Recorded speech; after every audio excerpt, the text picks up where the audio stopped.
So my wife came up with this awesome idea from the internet to use cinder blocks to make our stairs. Each cinder block is $1.50, so it's like Now, right? that was $1.50. Okay. So $3 per step. We have 17 steps. So that's like 30, maybe 45 bucks for these guys. And this was another $1.25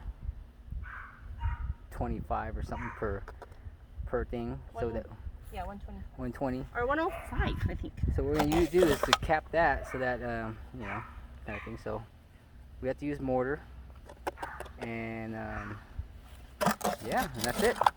I was gonna lay concrete because I figured this would be easier.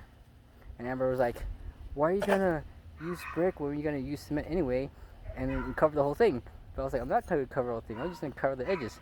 And she's like, "Oh." That made more sense, right? Maybe. We'll see. Because if you cover the whole thing, I was like, we might as well just cement it and not use by the bricks, right? So at least that's my idea. That was thought. That's how communication happens. Mm-hmm. So we put what, quarter inch? It says quarter-inch to half-inch on the bag. And the mortar is like a 1-to-1 mix? I don't know. I just mixed it. Oh, I it's threw like some water in there and made it like putty-ish. putty-ish, and then okay, so you just eyeball it. It should look like that. It's not like baking, right, or frosting cake. Kind of like frosting a cake, but it ain't like making frosting. Oh no, doesn't taste like frosting. Okay. Okay. Get your level. All right.